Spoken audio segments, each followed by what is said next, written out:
Bien, quiero aclarar algo, hermano. La intención mía con este estudio, lo expliqué el miércoles pasado. Esto es una extensión de Corintios. Literalmente estamos en la segunda carta de Corintios entre el 11 y el 12, donde Pablo está luchando con una enseñanza que se ha infiltrado dentro de la iglesia, donde hay un grupo que demanda tener un nivel espiritual superior al de Pablo y al de los apóstoles. Y Pablo, de manera sarcástica, les llama a los superapóstoles. Hoy en el 2024, este pensamiento de la generación 12 o el gobierno de los 12, vamos a ver que hay muchas enseñanzas que ellos toman que se ha infiltrado dentro de la iglesia. Hay una realidad y he notado que hay muchas de estas prácticas de esta comunidad que iglesias en Puerto Rico y posiblemente en otras partes también de la nación norteamericana y del Caribe la han insertado sin incluir totalmente la estructura del gobierno de los 12. ¿Por qué? Cuando usted entra, de hecho vamos a tocar también lo que es la paternidad espiritual. Cuando usted se pone a evaluar esto, para usted ser parte de la iglesia de César Castellano, usted como iglesia tiene que pagar unas cuotas para usted recibir la protección o la cobertura pastoral. Esas cuotas se demandan para usted poder ser parte de ese grupo. Y muchas comunidades de fe al principio arrancaron como unos leones, luego cuando vieron que eran cuotas elevadas, fueron entonces tomando el modelo, aplicándolo a la iglesia, que lo vamos a ver, pero sin tomar totalmente toda la estructura o toda la doctrina de este grupo. Pero sí se aplican muchas cosas que lo vamos a ver. Ahora, la clave de este grupo, la raíz del éxito de este grupo son las células. Pastor, ¿las células son malas? No, las células no son malas. Le voy a explicar algo. Nosotros tenemos la escuela bíblica dominical, ¿cierto o falso? ¿Dónde nace la escuela bíblica dominical? La escuela bíblica dominical sale de los jesuitas. Cuando los jesuitas están evangelizando por el mundo, y los jesuitas es una fracción de la Iglesia Católica que se dedica a evangelizar. Ellos evangelizan en todas las partes del mundo y están dispuestos a dar su vida por la predicación. Y hay una película que es una radiografía de lo que hacen los jesuitas. Yo le exhorto que usted la vea, que se llama La Misión, The Mission en inglés. Y está en YouTube, en inglés y en español. Y usted ahí libremente la puede ver. Para que usted vea la acción misionera de este grupo. Así que los primeros en establecer misiones fueron los jesuitas, la fracción de la Iglesia Católica. Y dentro de su estructura desarrollaron de una manera pedagógica lo que es la escuela bíblica dominical, que luego se ha integrado dentro de la doxología de las iglesias. Y muchas iglesias permanecen con la escuela bíblica dominical. Hay otras que han optado que más que por tener la escuela bíblica dominical, lo que hacen es que la escuela le ponen otro nombre y la colocan fuera. Fuera de la programación. En otras palabras, en vez de tenerla, permanecen con la escuela. En vez de tenerla los domingos, pues la tienen en la semana. Pero no se sustituye el estudio de la palabra. Hay otros que más que tener una escuela bíblica dominical se enfocan en una estructura más teológica, más profunda. Por ejemplo, como lo hacemos nosotros. Nosotros tenemos las dos. Tenemos la escuela bíblica dominical, tenemos el material dominical y tenemos los estudios bíblicos los miércoles. El estudio bíblico los miércoles, pues yo tengo espacio para profundizar un poco más. Pero la escuela bíblica de los domingos también es buena. O sea, nosotros, en nuestra comunidad de fe, fundamentamos el estudio de la palabra y le damos duro al estudio de la palabra. Y ya vamos a ver la diferencia. ¿Por qué digo esto? Porque César Castellano toma de Yoshi Shon, que lo vamos a ver ahora, en el 1986, él viaja a Corea y cuando viaja a Corea se encuentra con una iglesia súper mega grande y súper impactante y viva en el aspecto de predicar la palabra en Corea.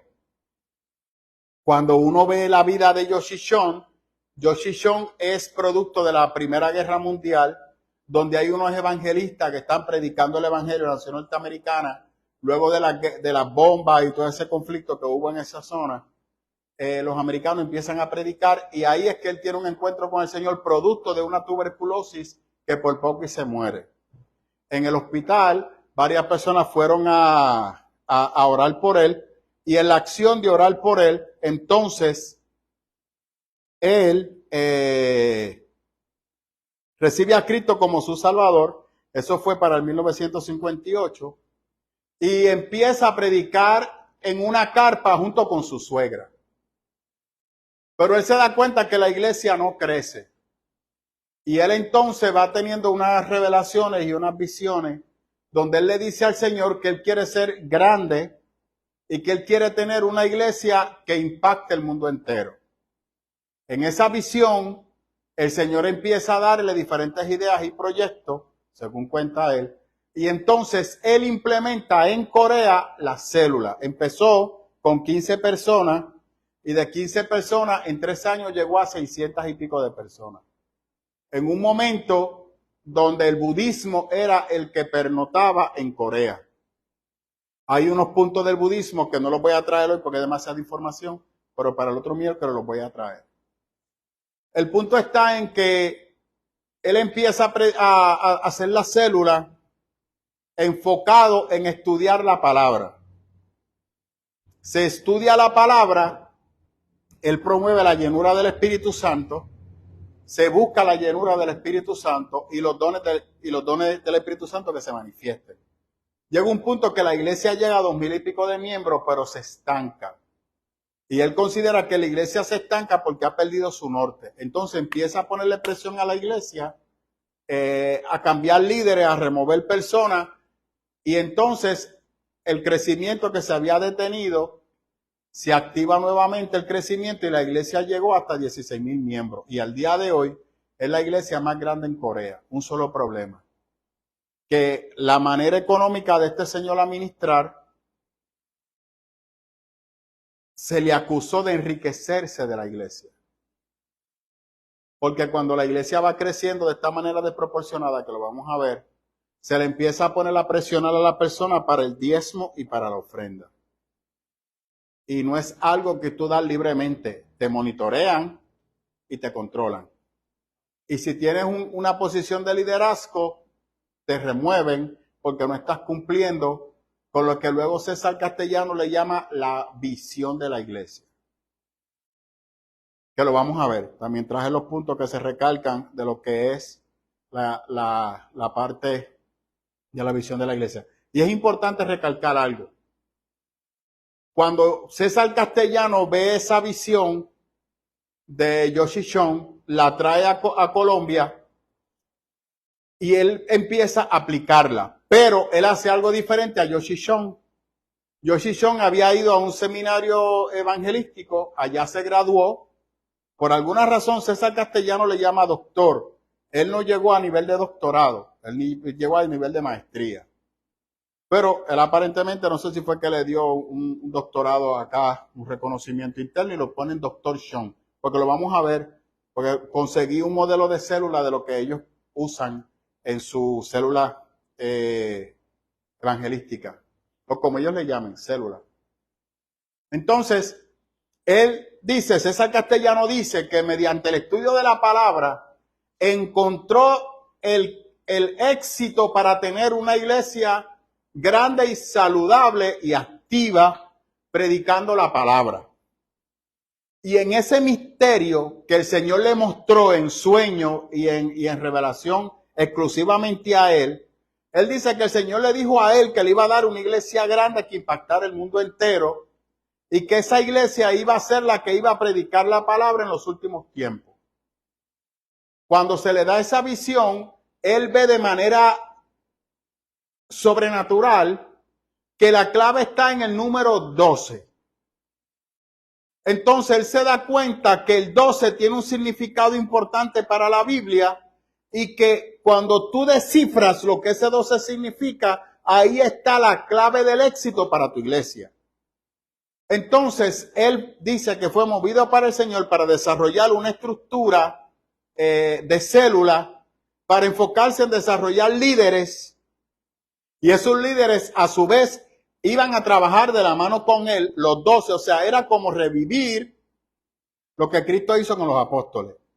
Y esos 12 eran los que iban solamente a tener acceso al pastor, nadie más.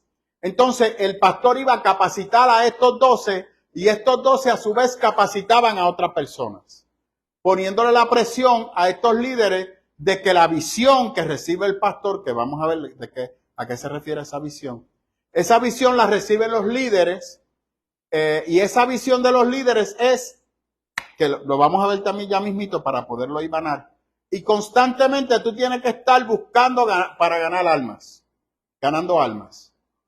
Dentro de lo que se da en la escuela bíblica dominical, no son estudios bíblicos teológicos, son modelos de liderazgo y modelos para mantenerte en la visión de predicar la palabra. Que encuentres la felicidad y la liberación de todos tus compromisos económicos. Porque si estás económicamente comprometido, estás en pecado.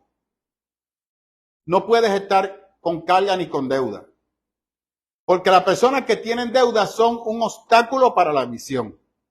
Porque no dan un buen testimonio de lo que Cristo puede hacer. Bien, y lo vamos a ver, porque tengo también la escalera de éxito. Cuando esto se va esparciendo, crea un gran impacto en Colombia y su iglesia de 8 miembros se dispara y aproximadamente hoy tiene como unos 12,000 o 14,000 miembros. Y tiene diferentes iglesias en Estados Unidos, en Centroamérica y fuera de Colombia, en Sudamérica hay 2 o 3 países. O sea, literalmente tiene como unas 10 o 15 iglesias a nivel del mundo entero. Más tienen ministerios musicales o de adoradores.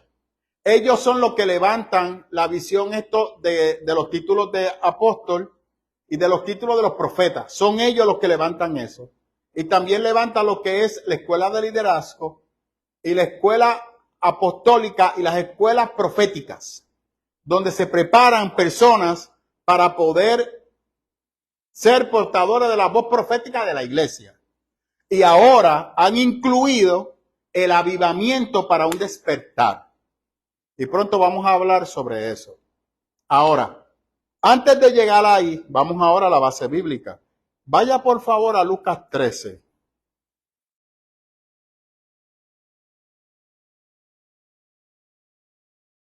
Lucas 13. Y vamos a leer del 1 al 5. Y el que lo tenga, por favor.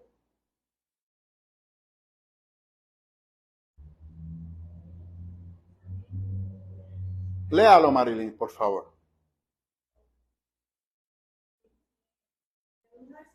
Sí. En este mismo tiempo estaban allí algunos que le contaban acerca de los galileos cuya sangre Pilato había mezclado con los sacrificios de ellos. Respondiendo Jesús les dijo: ¿pensáis que estos galileos, porque padecieron tales cosas, eran más pecadores que todos los galileos? Os digo, no. Antes, si no os arrepentís, todos pereceréis igualmente. ¿Qué usted entiende por eso?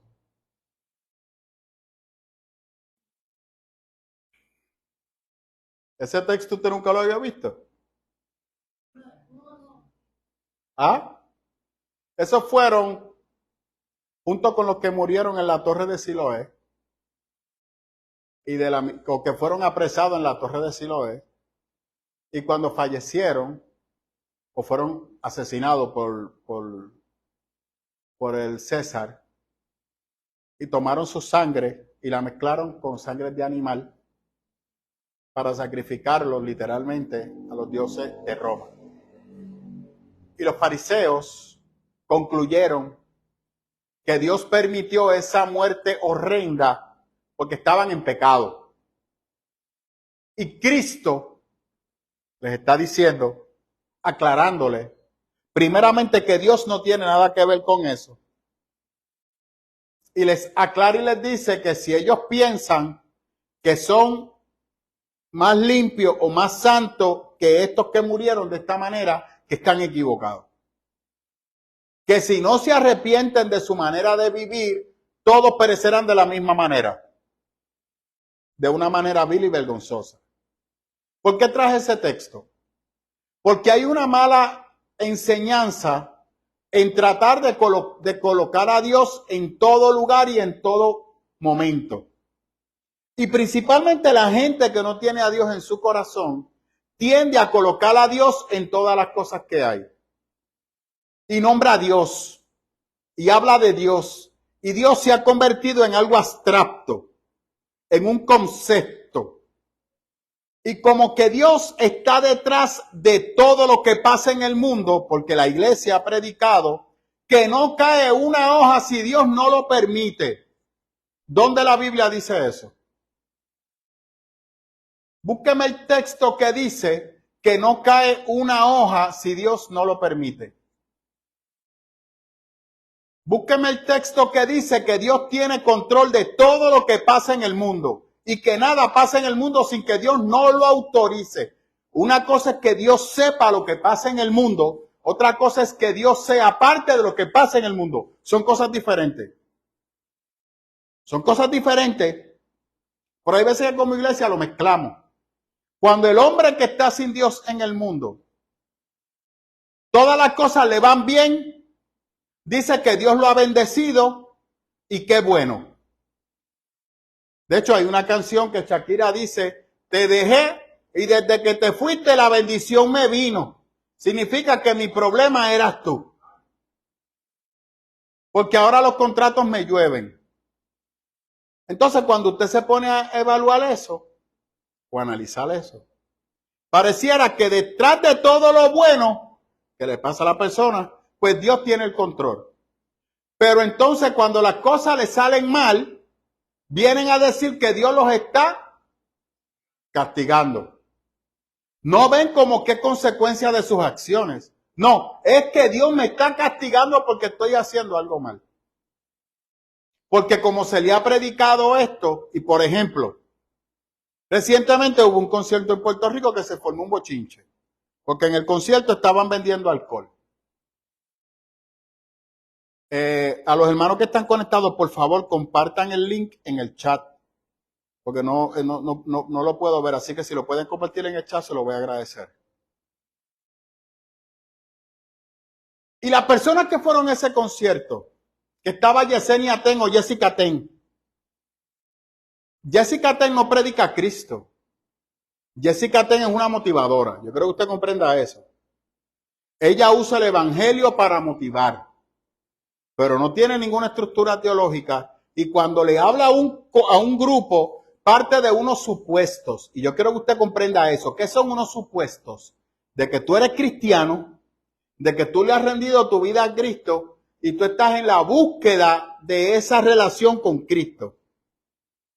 Pero cuando tú empiezas a hablar y das por hecho esas cosas y no las explicas o no las pones como la clave, por ejemplo, usted puede ver que sale una promoción en el periódico, que te van a dar un préstamo por $20,000. O tú recibes, vamos a ser más preciso. Usted recibe una promoción que dice, tú has sido precualificado para $20,000. Y usted dice, diantre, hermano, contra esos chavitos son buenos, porque así yo puedo resolver. No leíste las letras chiquitas que dice que está sujeto a evaluación de tu crédito.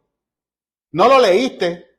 ¿Por qué tú recibes esa promoción? Porque hay un supuesto de que tú tienes una empírica y de que tú tienes unos ingresos que te va a permitir pagar ese préstamo. Ese es el supuesto. No porque tú recibiste la promoción te van a aprobar la cantidad. No necesariamente. Tú has sido seleccionado, pero todavía tú no has sido aprobado. ¿Qué sucede? Que cuando tú empiezas a predicar de esa manera, hay un montón de personas que están ahí, que no se congregan, que no han aceptado a Cristo como su Salvador, que están tratando, que fueron allí para ver si algo bueno se le pega, porque tienen quizás diferentes situaciones y quieren salir de la situación y necesitan una palabra de aliento que los ayude a salir hacia adelante. Pero no hacia adelante acercándose a Cristo, no, hacia adelante en sus situaciones. ¿Qué sucede?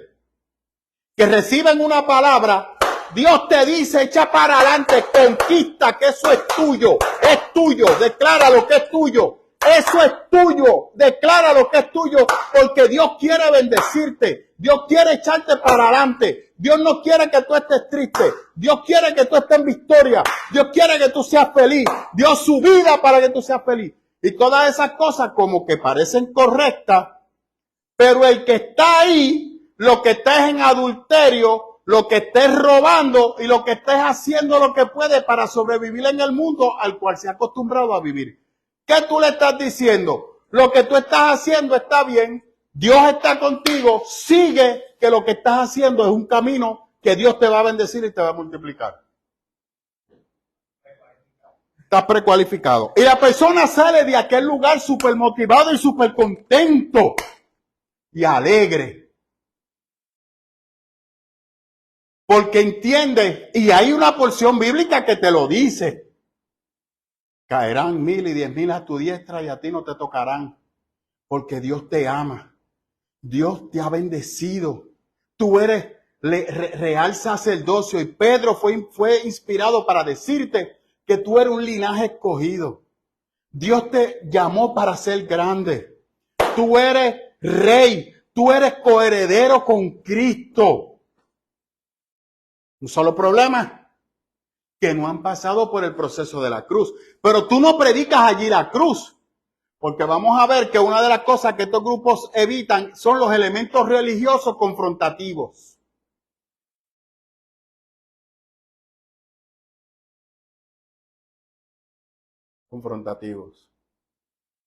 Porque todo lo que yo te acabo de decir es cierto. Pero por encima de todas esas cosas, la promesa principal que Dios tiene para ti, ¿cuál es? La Jerusalén celestial. ¿Qué hacen estos grupos? Te predican Antiguo Testamento. ¿Por qué? Porque la promesa en el Antiguo Testamento es una promesa terrenal. Dios le prometió a Abraham una victoria y una tierra aquí. Y luego, cuando la cosa va progresando, nos damos cuenta que no era simplemente para enriquecerlo, era para que adoraran a Dios libremente. Y en ese proceso de adorar, Dios tenía un pacto que los iba a bendecir y tenía que darse la sinergia. Eso no se hizo. Luego, ¿qué Dios hace con el pueblo? Lo elimina. Y entonces Él mismo viene en sí mismo para nuevamente unirnos a Dios y nos dejó el Espíritu Santo. ¿Qué hace el Espíritu Santo? Va desarrollando nuestro carácter a la imagen de Jesús. Jesús no fue rico. Jesús sufrió. Jesús padeció. Jesús se autolimitó. Jesús perdonó.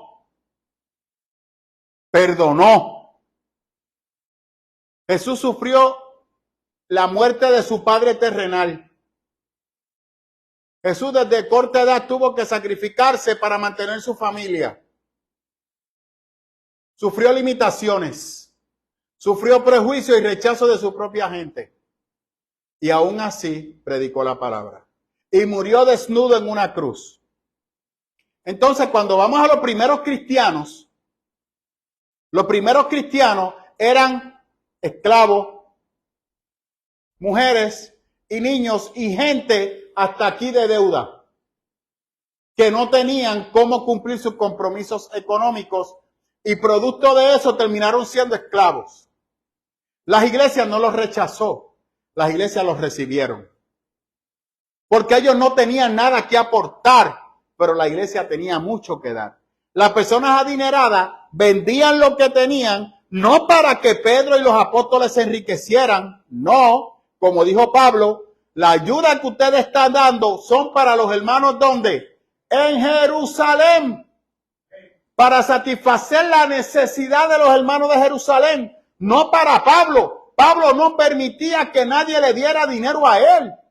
En estos grupos no se sabe dónde va el dinero.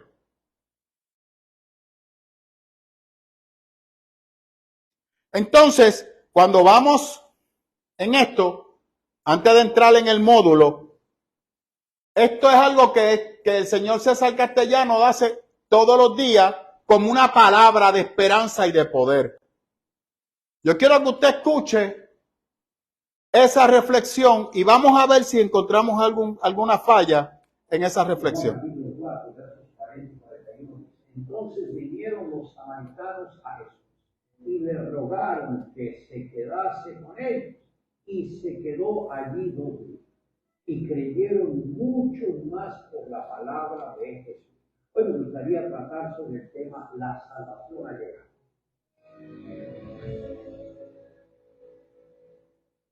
Debemos ser conscientes que los días que vivimos son demasiado difíciles.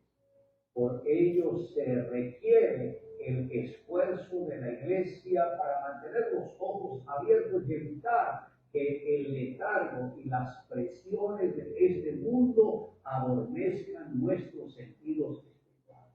El apóstol Pablo dijo: la noche está avanzada y se acerca el día. Desechemos pues las obras de las tinieblas y vistámonos las armas de la luz. Esto está en Romanos, capítulo 13, verso 1. Debemos creer que este es el tiempo de salvación para cada uno de los miembros de nuestra familia. Mostrarles a ellos el amor y la compasión que Jesús le mostró a la samaritana, una mujer que todos juzgaban y menospreciaban, pero que encontró en el Señor su Salvador. Al leer acerca de esa mujer, vemos que ella bebía de la fuente incorrecta, quería saciar su sed con aquello que no tenía el poder de hacerlo. Religión tradicional, amigos, redes, vicios, etc. Con mucho amor Jesús confrontó a esta mujer, y toda persona que es confrontada por la palabra sufre una batalla interna que se libra en su mente, la cual se produce a causa de los argumentos de tradiciones, conflictos internos y experiencias del pasado. Pero Jesús tiene la respuesta correcta para cada argumento.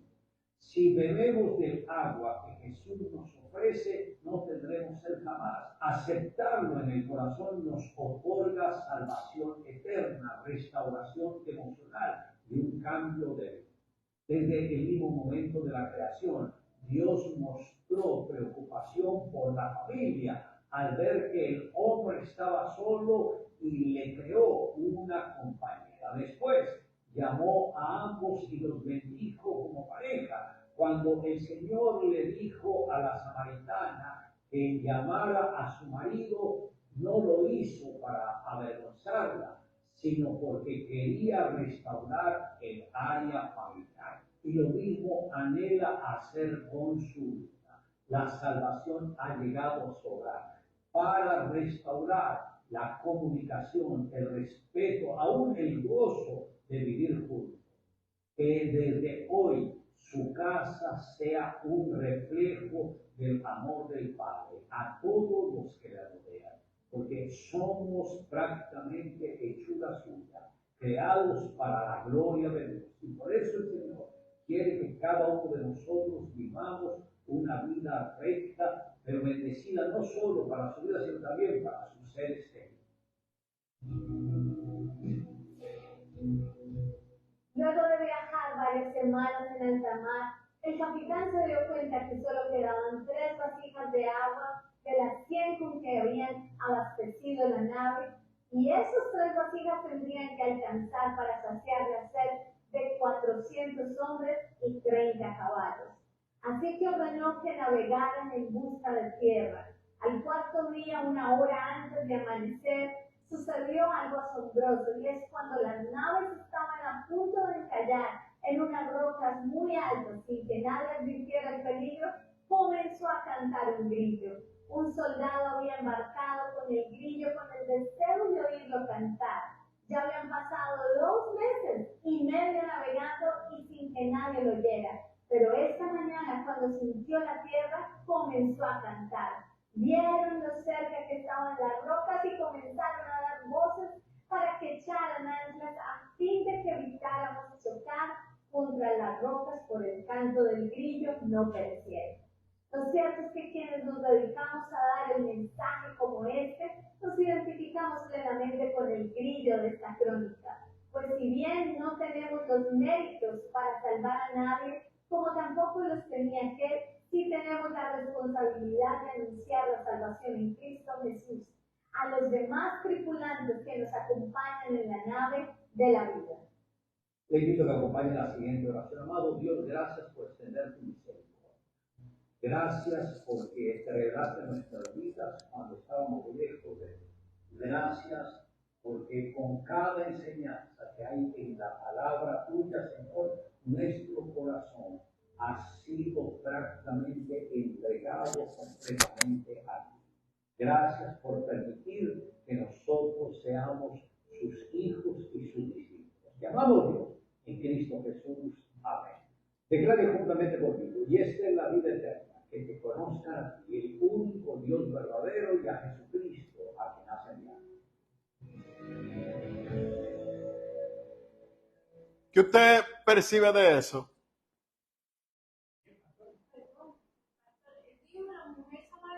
Sí. ¿Cómo va a ser el tiempo que para restaurar La familia. a su familia cuando se trata de otra cosa totalmente diferente? Ese hombre no era de ella y tenía otro hombre, o sea, la estaba corrigiendo, es una confrontación con amor, que no estaba diciendo porque bendigo ese matrimonio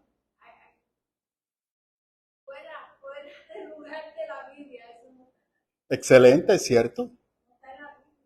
Y primero, Dios no estaba restaurando necesariamente, o sea, vamos a aclarar, Dios quería restaurar a la mujer samaritana, a ella, y la iba a llevar por un proceso. Ella necesitaba de Dios, y él lo sabía.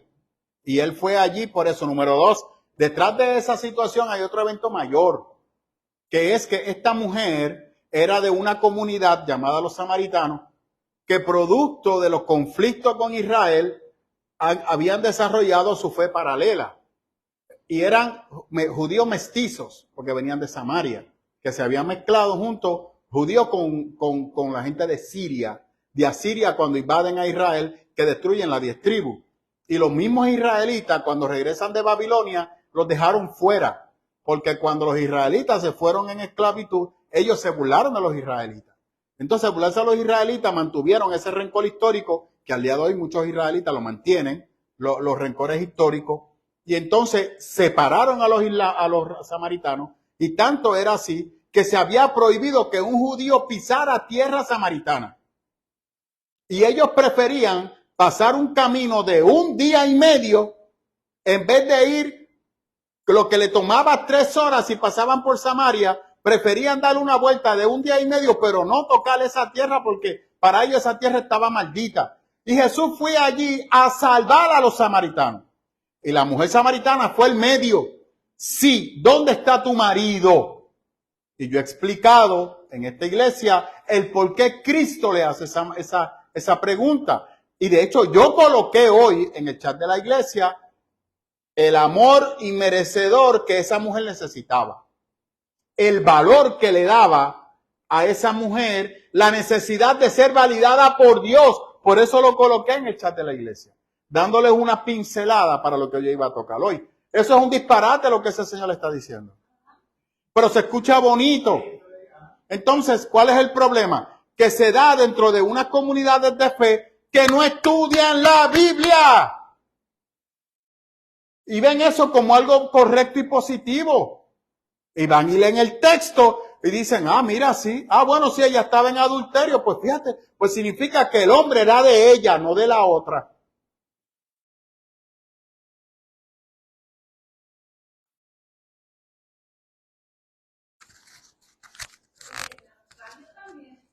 Otro disparate más.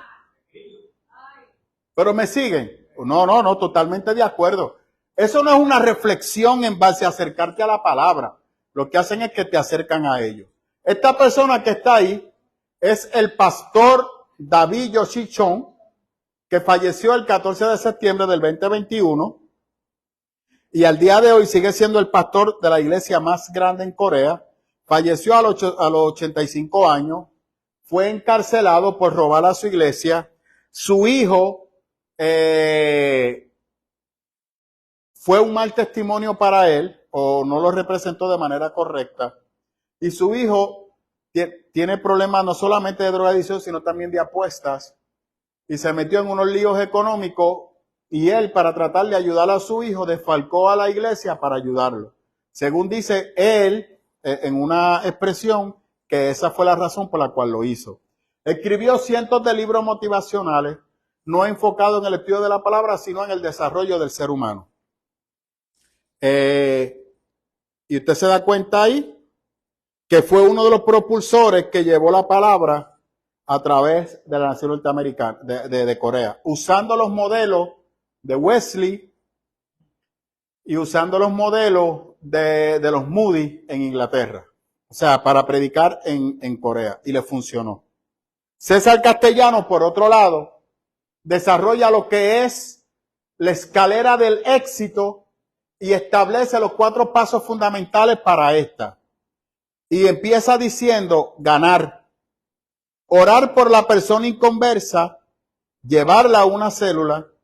Cuando ella ya es parte de una célula, comienza a recibir la enseñanza del preencuentro, lo cual le permitirá preparar el corazón para que logre tener un verdadero encuentro con Dios.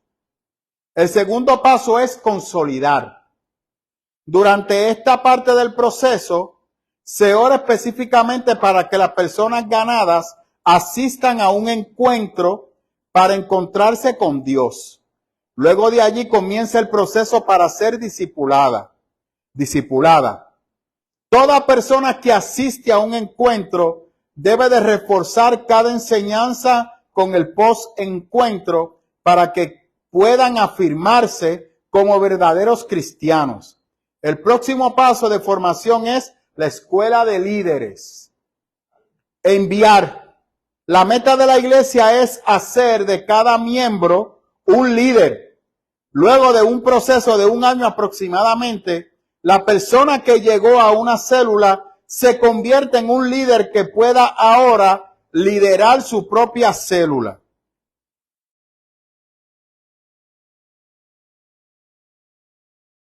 La visión de Castellano.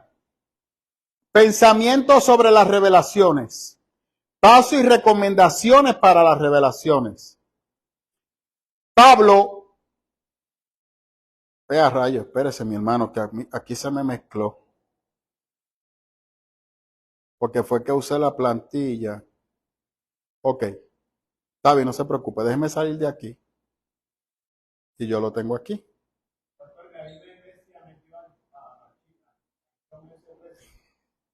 No, fue el gobierno. La iglesia no lo tocó, la iglesia lo protegió.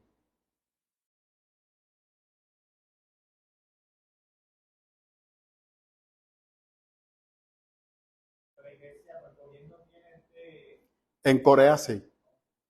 Eso es, gracias por esa pregunta. No existe en estos lugares separación de iglesia y Estado. El gobierno controla todo. Regularmente en Corea, recuerde, Corea del Sur, Corea del Norte, pero en Corea del Sur, si no me equivoco, es comunista. El norte es una especie de comunismo-democracia, de lo propio en China. Pero el Estado tiene el control de todo. De hecho, así, ahora mismo, si usted se da cuenta, en Nicaragua, el gobierno está confiscando propiedades de la iglesia y ha declarado que muchas de los centros de ayuda para la comunidad, según el Estado, lo que hacen es robándole a los pobres. Y el Estado ha tomado el control de esas comunidades y las está cerrando. Y está encarcelando a los curas y a todo el mundo, lo que es un atropello ahí terrible. O sea, en estos países el Estado controla todo. Nosotros, tanto la nación norteamericana como Puerto Rico, tiene la separación de iglesia y Estado. De hecho, en República Dominicana no existe separación de iglesia y Estado. La iglesia católica trabaja de la mano del gobierno. Y la iglesia católica tiene autoridad sobre el Estado. Yo creo que usted comprenda eso. De hecho, hace apenas 5 a 7 años atrás se permitió que pastores protestantes pudieran casar, producto de marcha y legislación, porque la Iglesia Católica estaba en contra, porque la Iglesia Católica controla todo. Y aún así se les permitió, pero la Iglesia Católica mantiene un ojo avisor sobre todas las comunidades de fe que no son de la Iglesia Católica, o sea, la protestante. Y el gobierno las supervisa. Así que no es como aquí. ¿Bien? Ok. Vamos entonces para este documento que usted está viendo ahí. Déjeme ponerlo full. ¿Qué es este documento? Este documento es producto de una investigación que se llevó a cabo en una iglesia en Argentina que implementó el modelo G12.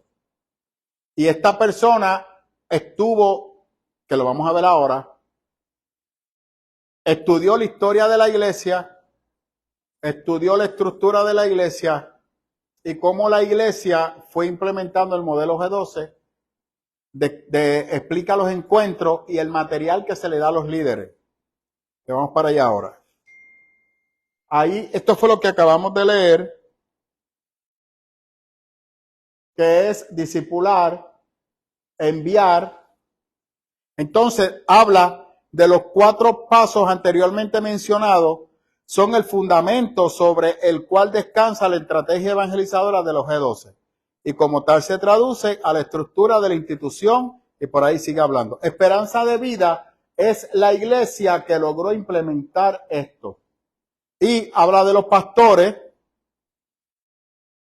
que fueron los que fundaron esta comunidad. Ellos tienden a separar y hacer grupos de manera homogénea. Me explico. Los grupos de jóvenes, los grupos de mujeres, los grupos de hombres y matrimonio. Para tratar de separarlo y cuando son doctrinados, pues se pueda preparar material exclusivamente para esas personas. Donde se realizan los cultos regularmente, y de hecho cuando los cultos se llevan a cabo en esta comunidad, en las paredes de la iglesia hay como una especie de árbol que están los nombres de los líderes encargados de las células. Y regularmente la iglesia está cementada por células, porque cada líder está a cargo de un grupo de personas, que es el que está a cargo de doctrinar. Y los cultos se enfocan de la siguiente manera. De hecho, el culto empieza a las 10 de la mañana y se acaba a la 1 de la tarde. No hay escuela bíblica dominical. Tienen la apertura del coro, que es 1 hora cantando, o sea, 1 hora de adoración.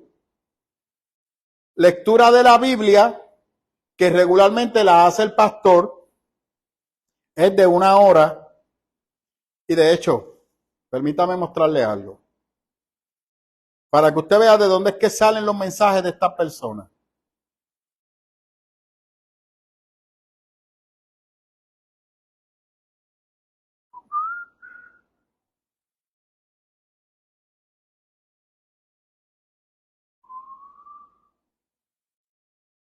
Ese es el señor Dios mío, ¿dónde lo puse, Jehová? Yo lo tengo.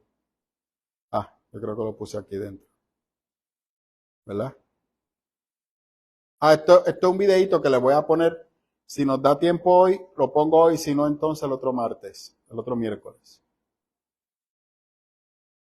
Mire esta visión. Eso es lo que ellos ahora están promoviendo. Esto es un avivamiento generacional 12. Y eso va de la mano del grupo de generación 12. Nada, se lo voy a poner simple. La mayoría de los pastores no preparan sus predicaciones. Van a una base de datos donde las bajan. De hecho, hay promociones en Facebook, que era la foto que quería mostrarles, de cómo hay comunidades que se dedican a preparar la predicación. El pastor paga una membresía y tiene acceso a las predicaciones. Ahí las baja y se acabó.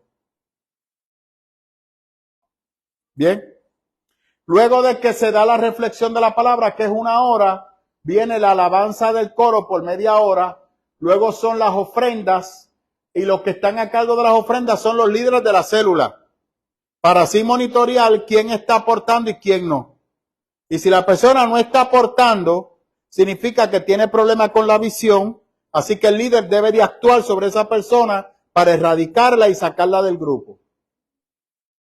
Testimonio del pastor, en el cual él dice que quien quiere aportar un testimonio y se le da un espacio. El anuncio, que regularmente lo hace la pastora, y el fin del culto. O sea, literalmente la liturgia es controlada por el pastor y por su esposa. Nadie más. Y el grupo seleccionado para la adoración. Amén. ¿Dudas o preguntas hasta ahora?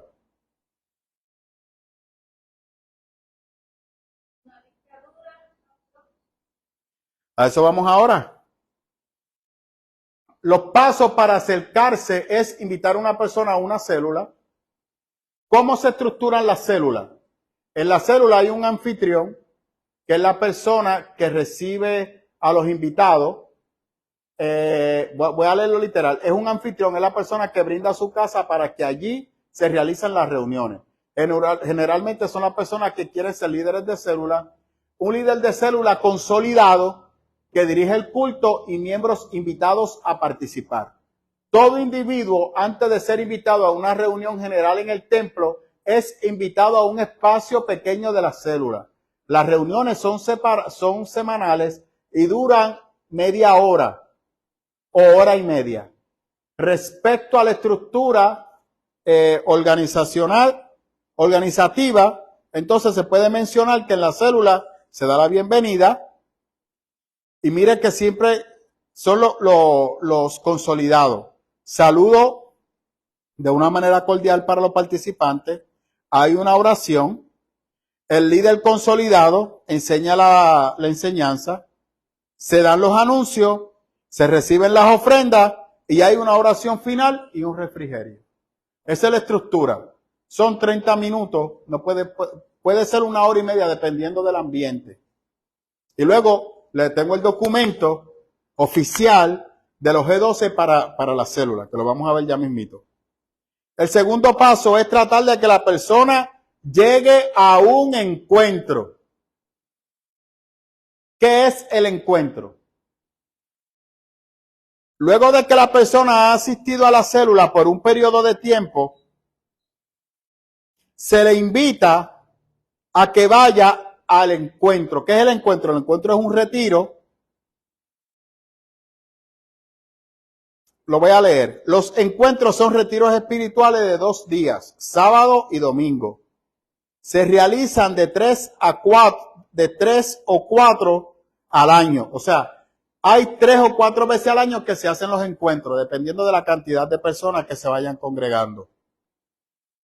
Y se dividen en funciones de sexo, es decir, hay un encuentro para hombres, un encuentro para mujeres,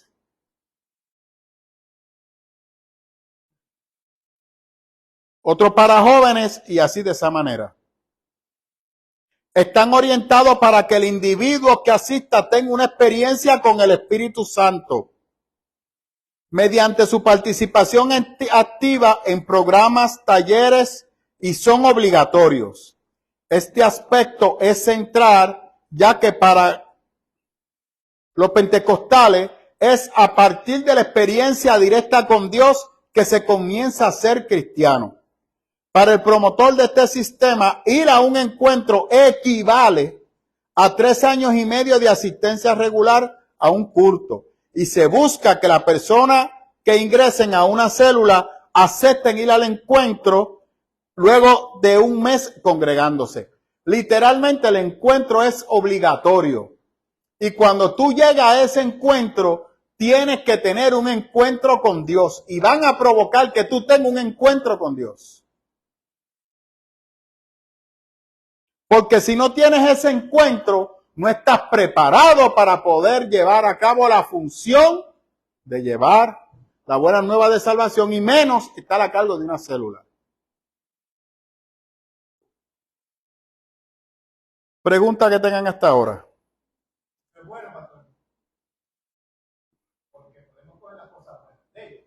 ¿Cuál?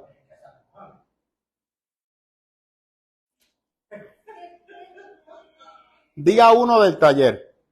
Se acomodan a las personas. El taller empieza a las 9:30 hasta las 12. Luego hay el almuerzo.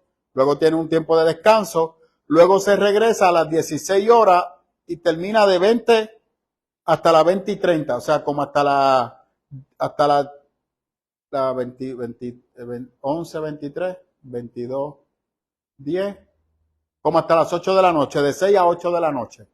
8:30. Y ahí la persona entonces se retira, luego hay una conferencia final y la cena.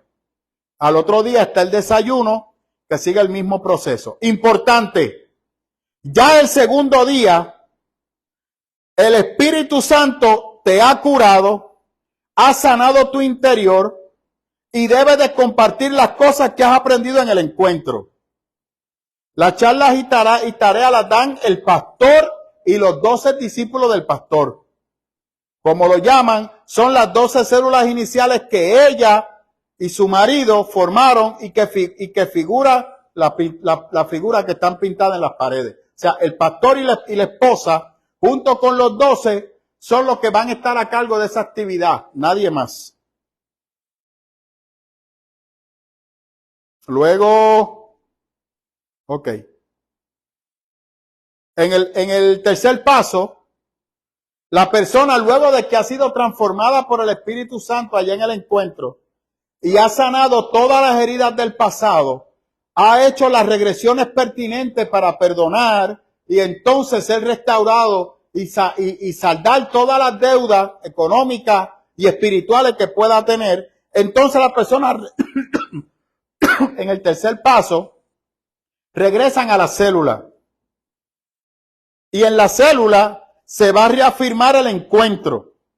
Luego de haber ido al encuentro, el nuevo miembro vuelve al espacio de la célula, el cual no deja nunca, a la cual nunca deja de pertenecer. Y comienza entonces lo que ellos le llaman el post-encuentro. Es decir, que vierte en dicho espacio lo experimentado y aprendido en el encuentro, socializándolo con el resto de los compañeros. Además, se trata de hacer que por lo menos una de las personas que asiste a la célula haya pasado por el encuentro. Comienza la escuela de líderes. Así que luego de que tú pasas por el encuentro, cuando vienes a tu célula que te reintegra, ahí no se acaba. Ahora te llevan a la escuela de líderes. En la escuela de líderes, tú vas a aprender el punto de vista institucional. En la escuela de líderes se pasa de ser miembro de una célula a líder de la célula. Allí se capacita a los nuevos miembros que hayan pasado por los 2 circuitos anteriores, que son parte de una célula y fueron al encuentro. En un entrenamiento general de liderazgo, enseñando los métodos y estrategias con los cuales se opera. Para entrar en la escuela de líderes es obligatorio abrir una célula como parte del estudio. Se puede ir siempre a una célula y no ser líder, pero se puede ser líder sin abrir una célula. Los líderes pueden estar capacitados como tales entre 15 meses a partir de la implementación del currículo que contempla los 5 niveles trimestrales. El liderazgo de célula puede comenzar a los 6 meses e ingresar al tercer nivel del estudio. La capacitación se realiza en el templo una vez a la semana. Aspectos que desarrollen el último punto. Pregunta hasta aquí.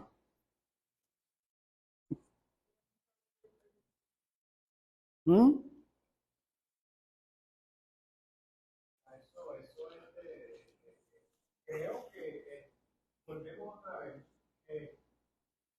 Se convence a las personas, aquellas personas que están, no han tenido una experiencia verdaderamente y en este grupo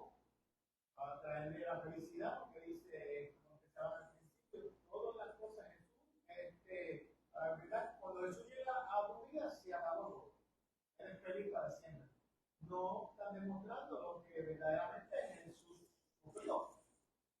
Lo que pasó con Jesús. Están viendo las cosas buenas, pero no están explicando lo que verdaderamente es ser un cristiano. Y vamos entonces a la otra pregunta. Cristo le dijo, que de hecho yo dije Galilea, la vez pasada no es Galilea, en Jerusalén. Él asciende a los cielos y hay 450 personas. Y le dice a los 450, esperen en Jerusalén hasta que se derrame sobre vosotros el Espíritu Santo. ¿Cierto o falso? ¿Qué estaban haciendo ellos allí? Orando. Junto con orar, ¿qué estaban haciendo? Esperando. Vamos un poquito más. No le molesta, ¿verdad? Cristo le dijo, vayan allí, no se muevan de allí hasta que se derrame el Espíritu Santo sobre ustedes. Eran 450. ¿Cuánto habían en el aposento alto? 120. ¿Y qué pasó con los demás? Pero sobre ellos se derramó. El texto no lo dice. Dice sobre 120. ¿Por qué los 120 los recibieron? ¿Porque lo buscaron o porque obedecieron? Porque obedecieron. Por tal razón, eso de tú buscar, no siempre funciona cuando Dios lo que te manda es obedecer. Porque como dice Samuel, más vale la obediencia que el sacrificio. Porque ellos recibieron el derramamiento del Espíritu Santo, porque obedecieron. Pero ¿eran 12 o eran 120? Eran 120. ¿Ah? ¿Qué? Que le quite el cero al final. Que le quitó el cero, exacto. Bueno, con las distorsiones y los crossovers que hace y la gente se lo aplaude. Eran 120 que recibieron la promesa por obedecer. ¿Cuál era la función para recibir el derramamiento del Espíritu Santo? No me cabe la más mínima duda que era fortalecerlo y unificarlo, totalmente claro, porque no podemos olvidar que previo a eso y antes de Cristo ascender, Él estuvo resucitado 40 días con ellos, donde Él, todo lo que le había enseñado en los años previos, volvió a recapitulárselo y le añadió al Espíritu Santo para que mantuviera en ellos vivo la enseñanza que habían recibido. Así que fue una unión de la enseñanza recibida por Cristo junto con el Espíritu Santo. Luego reciben la llenura del Espíritu Santo en el aposento alto, que los terminó de capacitar ¿para qué? Para llevar las buenas nuevas de salvación, lo cual es cierto. ¿Dónde se predicó primeramente el Evangelio? En Jerusalén. ¿A quién se le predicó el Evangelio? A los judíos de la diáspora. ¿Por qué Pentecostés? Porque era la fiesta en el día 50 de las levaduras. Y toda la gente humilde y sencilla iba a llevar el 10% de su fruto en agradecimiento a lo que Dios le había dado. Y todos los judíos del sur de África, de Etiopía, del norte, venían a Jerusalén en su peregrinación a ofrendar al Señor. Y era el momento clave para predicar lo que había ocurrido. ¿Qué Pedro predicó? Al Cristo que ustedes mataron. No haz introspección sobre los pecados de tu vida para que los limpie. Usted no tiene el poder para hacer eso. Y yo no puedo encapsular a que en 2 actividades tú puedas sanar todo el dolor que hay en tu corazón. Porque eso es decir que de la misma manera que Dios trabajó conmigo, Dios va a trabajar contigo. Y eso no es así. ¿Qué hacen las personas? Se disfrazan. Porque ¿qué es lo que quieren? El liderazgo. Quieren la posición de reconocimiento. Quieren la posición de validación. Quieren la posición que le da autoridad.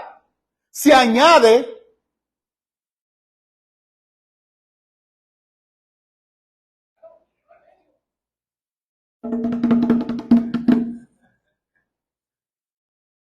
que el pastor, la pastora y los 12 son los únicos que cobran en la iglesia. Así que mientras más miembros, más ayuda económica hay para estas personas. Todos los demás son voluntarios. Por eso el requisito para tú poder ser un líder, tiene que estar bien alineado con la visión. En esta iglesia, la pastora tuvo una diferencia con uno de los miembros de los 12 y esa vino su comunidad y se la llevó y abrió otra comunidad de fe. Porque se dividen así. La misma iglesia de Yoshisho se dividió. Hubo un cisma, colapsaron por lo propio. ¿Duda, pregunta que tengan? Es una especie de pirámide. Una especie de pirámide donde tú vas creciendo y hay unos líderes que están por encima de ti. Por eso es una extensión de Pablo, porque Pablo dice que para que tú me respetes yo tengo que tratarte mal. Porque en estas comunidades, si tú no diezmas, si tú no ofrendas, si tú no estás con la visión de la iglesia, que es crecer, sanar, y tú tienes que estar sano, libre de deuda, porque eso es lo que no te permite crecer. Y sí quiero aclarar algo.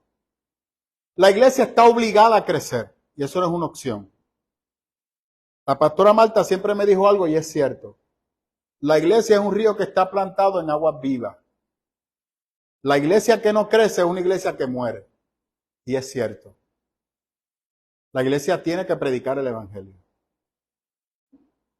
Tú estás llamado a predicar el evangelio. No, eso no es una opción. De la misma manera, como digo sur, digo norte. Tú no puedes estar toda tu vida lleno de dolor y de rencor. Dios no trabaja con gente que no quiere ser sana. Tú tienes que entrar en los procesos de sanidad. Hay algunos que le toma tiempo, hay otros que van de otra manera, porque el Espíritu Santo va trabajando con cada cual de una manera diferente. Pero cuando tú tienes una persona que tiene 30, 40 años y siempre está con lo mismo ñeñeñe, con la misma niñería, que Pablo le dice a la iglesia de Corintios en el primer capítulo de la primera carta, o lo que llamamos la segunda carta. Ustedes son niños espirituales.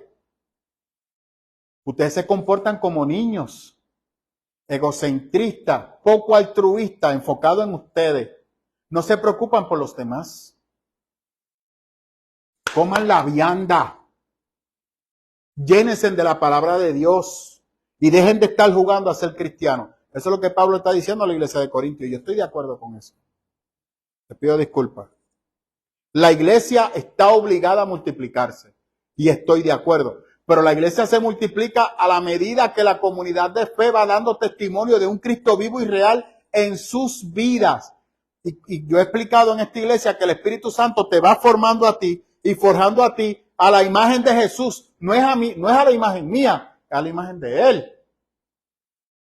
Y por eso todos los días nosotros vamos muriendo a nosotros mismos. Pero yo no estoy pendiente si usted diezma o no diezma. Si usted ofrenda o no, porque a mí tu dinero no me importa. Vamos a hablar de eso ahora. Vaya por favor a Marcos capítulo 10.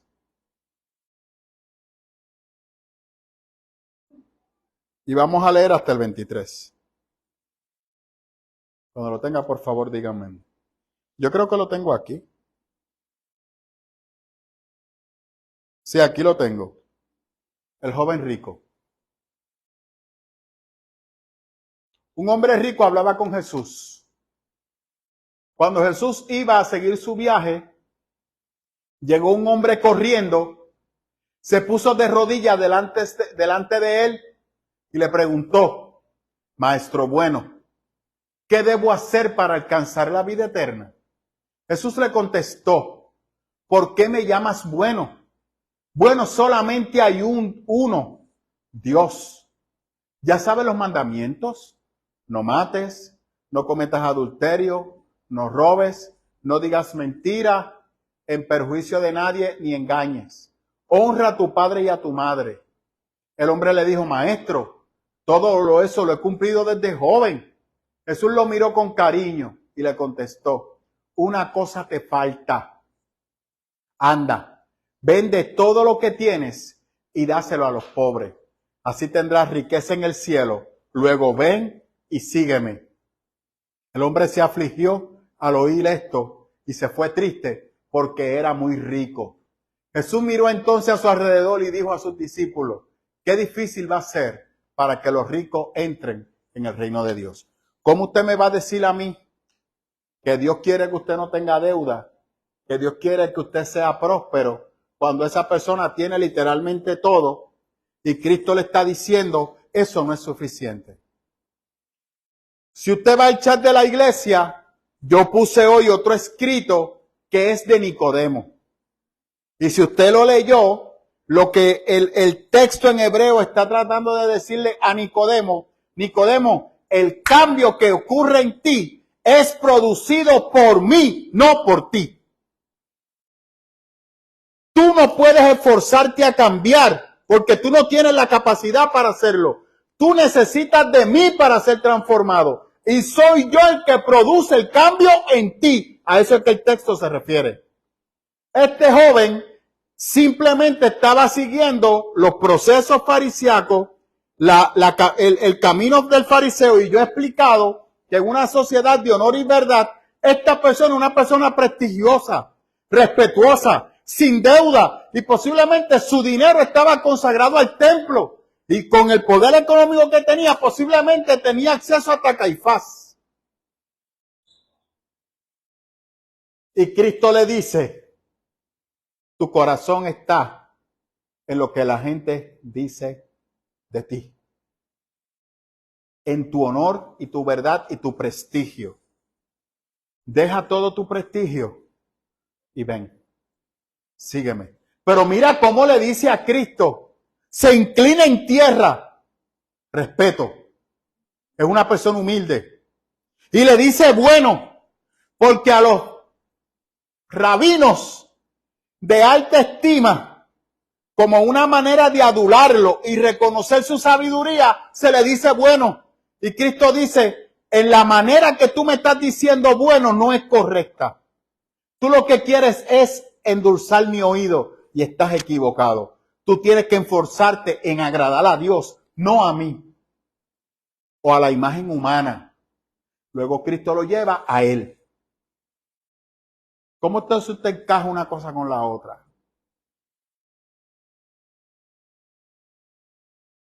Y en muchas comunidades de fe, eso es lo que están haciendo. Promoviendo que tú tengas de manera individual un encuentro con Dios. Hay otras que no te confrontan, no te dicen nada y lo que hacen es que te motivan y te inspiran. Y tu vida nunca logra una dirección. Y lógico, tú puedes estar pompeado aquí, allá. Pero cuando vas a construir tu vida, lo haces sobre tu esfuerzo. Entonces vas a estar igual que el joven rico. ¿Vas para el cielo? No. ¿El yo? Porque eres tú. Por eso es que yo le digo muchas veces a la iglesia, deja de estar ayunando. Deja de estar leyendo Biblia para que Dios te hable. No. Cállate, siéntate y escucha la voz de Dios. Que Él te va a hablar. Él te va a hablar. Oiga lo que dije. Escuche lo que dije. Deja de estar ayunando y orando para que Dios te hable. Siéntate y escucha la voz de Dios. Eso no significa que no debes de ayunar y orar. No. Tú ayunas y oras porque es parte de tu consagración. Pero no para que Dios te hable. Ya Dios está presto a hablarte. Porque ¿qué sucede? Que relaciono a que cuando necesito que Dios me hable, entonces tengo que consagrarme para que Dios me hable. No, Dios te va a hablar porque se supone que tú estés consagrado. ¿Qué es consagrarse? Separarse para Dios. Mi vida está separada para Dios. ¿Tu vida es perfecta? No, no lo es. Dios está en el proceso de formarte y de trabajar con tu carácter, con tus heridas, con tu dolor y con las áreas de tu vida. Y eso el Espíritu Santo lo va haciendo ¿qué? Todos los días. Pero entonces, para que Dios te hable, deja todo eso, siéntate, relájate que te va a hablar. Y cuando vayas a ayunar, ayuna porque quieres parecerte más a Jesús. No porque tú quieres que te conteste esta petición. No porque tú quieres. No. No. Porque esas son las actividades paganas. Eso es lo que se hacía para los dioses paganos. Y Cristo lo que quiere es que tú aprendas a obedecer. Yo puedo hacer un ayuno, Señor. Yo voy a hacer un ayuno porque quiero aprender a obedecerte. Eso es buena. Quiero aprender a obedecerte. Y quiero negarme a mí mismo para parecerme más a ti. Esa es buenísima. Esa es buenísima. Y cada vez que leo tu palabra, Señor, quiero conocerte más. No es, ay Dios mío, en esta crisis, Señor, háblame a través de tu palabra. Y cuando la abra, pues entonces voy a saber que tú me hablaste. ¡Bum! Y Judas se ahorcó. ¡Anda para el carajo!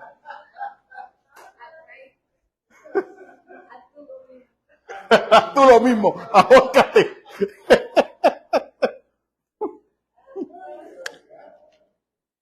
¿Me siguen? No. Venga a los estudios bíblicos, profundice la palabra. Y cuando empieces a estudiar la palabra, tú vas a dar cuenta lo viva que es. Y ese estudio y ese pensamiento te va a llevar a otra cosa. Y cuando vienes a ver, contra Lemón, el pastor no ha hablado de esto. Y coge las herramientas que se te han dado. Y de repente tú hiciste un estudio que tienes tu mente llena y tu corazón de una manera sobrenatural. El domingo pasado salimos del culto y Paola me empieza a escribirme. Y yo, mano, Paola, hoy es Día de las Madres, descansa. Pastor, pero ¿cómo es posible que lo más cercano al amor de Dios es el amor de una madre? Yo, Paola, yo he dicho eso un montón de veces en la iglesia. Sí, pero esto está brutal. Y cada 15 minutos escribiéndome. ¿Quién hace eso? El Espíritu Santo. Te está mostrando algo nuevo, una enseñanza nueva que está en la palabra. ¿Cómo la recibiste? Porque simplemente pusiste tu oído en tierra y empezaste a escuchar la voz de Dios. ¿Estabas ayunando? No. Porque es tratar de comprar a Dios. A Dios tú no lo puedes comprar. A Dios no lo puedes comprar. ¿Quieres escuchar a Dios? Siéntate y cállate que Él te va a hablar. Dios está vivo, no está muerto. Y deja de estar pensando que a Dios tú lo engañas porque vienes a la iglesia, porque Dios sabe lo que hay en tu vida. Dios conoce todo lo que tú haces, bueno y negativo, que es lo que yo digo en la iglesia. Dios sabe todo lo que tú haces y fuera de lo que tú haces de la iglesia también lo ve. Entonces puedes engañar a la iglesia, pero no a Dios. Por eso Pablo le dice a Gálatas, nadie engaña a Dios, se engaña a sí mismo, pero a Dios nadie lo engaña. ¿A eso qué se refiere? ¿Amén? Esa no le gustó. Ok. Dios mío, le dije que el tiempo no me iba a dar. Déjeme ver si encuentro entonces. Este no es. Esto no es. Esto no es. Buscarlo aquí. Ay, Dios es bueno. Yo creo que es este. ¿Este es? No, este no es. Déjame buscarlo aquí. Duda que tengan, hermano, lo que busco esto. Están callados.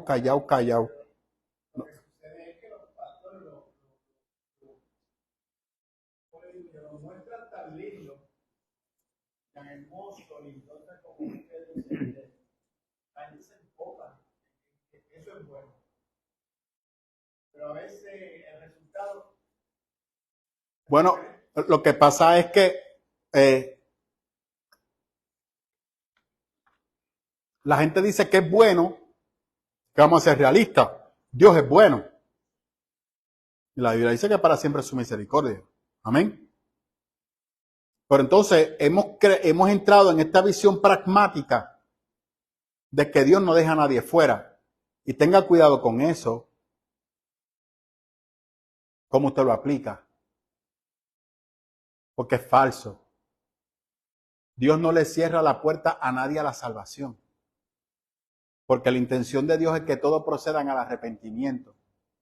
Pero el mismo Cristo dice en Mateo 28, pero hay personas que rechazarán la salvación.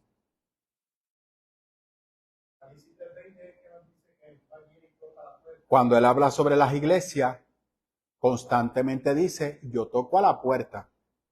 Le está diciendo a la iglesia. Y el que decida abrirme la puerta, yo entro y comparto con él. Pero el que no, ¿qué hace el Señor? Entonces el Señor sí va a discriminar. De hecho, cuando vamos también a la misma parábola del trigo y la cizaña, ¿qué dice el Señor? No lo hagas tú, porque tú miras conforme a lo que ven tus ojos. Yo miro lo que hay, ¿dónde? En el corazón. Entonces, quien va a separar el trigo de la cizaña soy yo. Entonces, Dios no va a discriminar.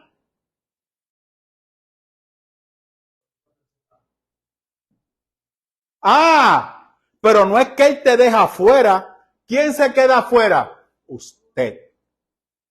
Pero eso no lo explican así. Dios te quiere bendecir. Él ha venido para salvarte. Es cierto. Pero tiene que convencer a la persona para que lo acepte como su Salvador. Y vamos para atrás. ¿Quién convence a la persona para que acepte a Cristo como su Salvador? ¿Tú lo convences? ¿Quién? El Espíritu Santo.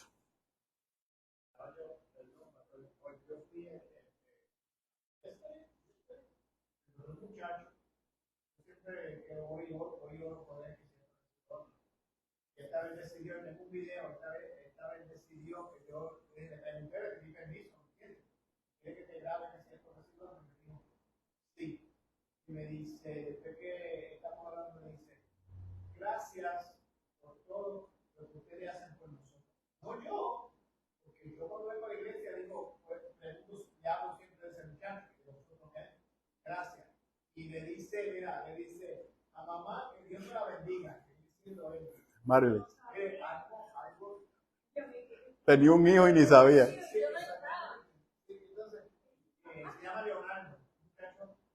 Es el de las piernas, ¿verdad? Sí, siempre estamos orando por él. Pero una de las cosas que yo vi en él, que él no rechaza. Cada vez que me ve, me dice, papá, me ve así con la puleta como está, y yo llego y me dice, papá, ¿cómo estás? Gracias, que siento, que estoy otro. Yo siempre algo de comer. Y es algo como que hay una conexión. El Pablo del Espíritu Santo es que cuando nos vemos o lo que sea. Vamos a añadir algo a esto porque hay una realidad. Cuando usted está llevando la obra evangelística, quien está con usted es el Espíritu Santo. Se acabó. Usted está predicando a Cristo. No está predicando a usted. Porque es necesario que el Espíritu Santo esté contigo en esa obra. Porque si fuera por ti, ¿dónde tú te quedas? En tu casa, en la hamaca. ¿Para qué tú vas a ir para allá? Pero ¿quién te mueve a ir? El Espíritu Santo. A eso es que yo me refiero con que la iglesia que me diga a mí que Dios no la mueve a predicar es una iglesia muerta.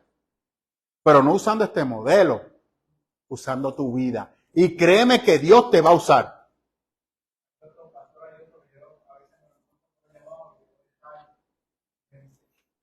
No sé qué hay en ti, pero que hay. La gente, mucha gente de la iglesia que me despreciado. Se llama Héctor Luis Sánchez. Son personas que cuando, no es porque yo quiera dice, cuando yo te veo que hay una diferencia entre las demás personas, aquellos no me quieren hablar, tú siempre buscas algo para decirme de que estoy mal. Y ellos aceptan la realidad de las cosas, que es lo correcto. Si usted siente que está mal, tiene que haber un cambio en tu vida. Yo no puedo cambiar. Amén. Yo puedo hablar por ti, pero la decisión es tuya. Siempre me acuerdo que usted pasó, la decisión es tuya. Porque la decisión es eterna. Claro. Y tú no lo puedes obligar. Porque Cristo no obligó a nadie. Pero lo que pasa es que a estas personas se les hace difícil aceptarlo porque le han dicho en la mente, tú estás así porque Dios te tiene castigado. Y tú tienes que demostrarle que no. ¿Sabes por qué? Porque eso mismo le pasó a Jesús. La gente estaba en esa condición y consideraban que era castigo divino. Y Cristo le dice, no. Hay unas condiciones tuyas de tu cuerpo.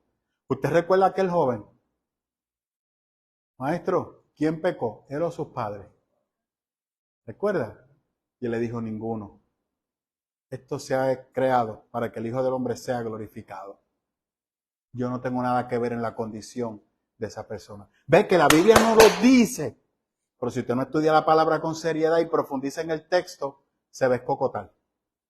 Utiliza un lenguaje sencillo. Esto que usted ve aquí es la literatura que se le entrega a los líderes consolidados luego de haber pasado por el encuentro para que puedan dirigir la célula conforme a la visión de la comunidad. Amén. Utiliza un lenguaje sencillo. Sea amable en cada una de tus expresiones. No utilices un lenguaje religioso. Pídele al Señor creatividad para que cada semana la célula sea una experiencia de vida impactante para todos los asistentes. Motiva a los asistentes a participar de las reuniones y ser miembros activos de la iglesia. Enséñales acerca de la importancia de la ofrenda. No excedas el tiempo acordado para la célula de 45 minutos a 1 hora. Guarda prudencia dentro del lugar donde realizas la célula. Tu testimonio habla por ti. Lee, estudia y prepárate para recibir la bendición que Dios tiene preparada para ti. Ponte de acuerdo con el anfitrión para evitar siempre personas nuevas personas nuevas a la célula. No olvides siempre realizar la oración de fe. Para un desarrollo efectivo de la célula se sugiere tener en cuenta el siguiente esquema. Un bienvenido, 5 minutos. Una introducción, 5 minutos. Desarrollo del tema, 20 minutos. Ministración, 5 minutos. Ofrenda, 5 minutos. Cierre, 5 minutos. Y registro de las personas que estuvieron activas en la célula, 5 minutos. Y por si acaso usted piensa que esto yo estoy inventando, dirección editorial G12 Media, MCI, impreso en Colombia por G12 Editores, SASA, impreso en Colombia, y por ahí lo sigue diciendo. Todos los derechos reservados, prohibido la reproducción total o parcial de la presente, bla, bla, bla. O sea, tomar esa información para beneficio de usted. Yo lo estoy usando para un análisis crítico de este grupo. ¿Dudas que tengan? Espérese que esto se me fue. Déjeme bajarle el zoom.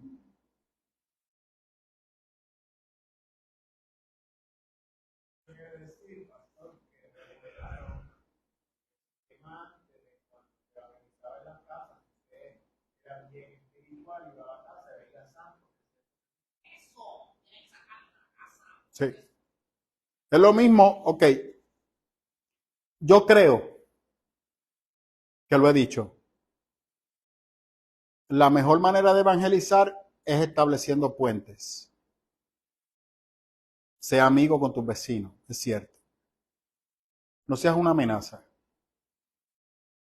¿A qué me refiero? Si tu vecino está en adulterio, ¿qué pasó? ¿Qué te importa a ti eso? ¿Tú no eres quien para juzgarlo? Si yo se lo digo a la gente, que eso a ti no te importa. Lo digo así. ¿Por qué? Porque esa es la manera que esa persona aprendió a vivir. Y tú no eres quien para juzgarla. Y si es mujer, a ti no te importa. ¿Quién eres tú para juzgarle? Pero pastor, si Cristo viene, se va. Ok, supongo que no está en adulterio. Si Cristo viene, ¿se va o se queda? Si no tiene a Cristo en su corazón. ¿Se queda igual? Ahora, ¿qué oportunidad tiene de salvarse? Que tú no le juzgues.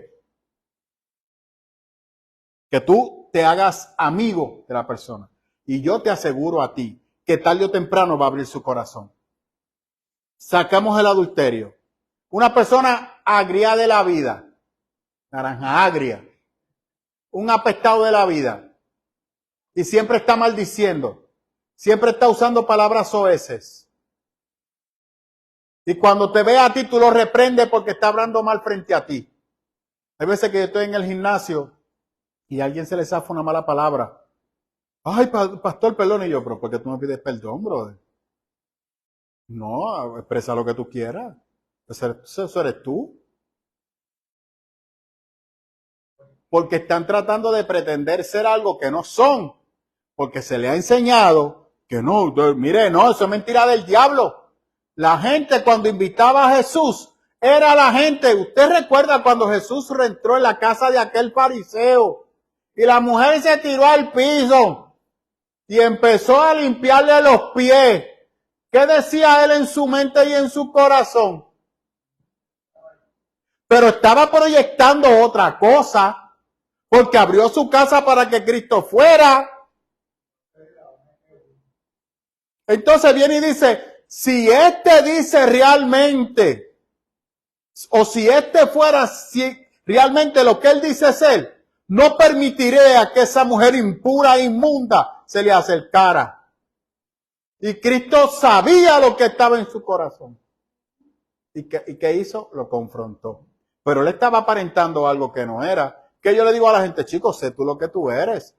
Cuando tú me des la oportunidad de hablarte de Cristo, entonces hablaremos. Porque las reglas de la Biblia son para mí, no para ti que no tienes a Cristo. Porque al contrario, la única oportunidad que yo tengo para que tú tengas una salvación es que tú veas mi vida como una inspiración, no como una amenaza.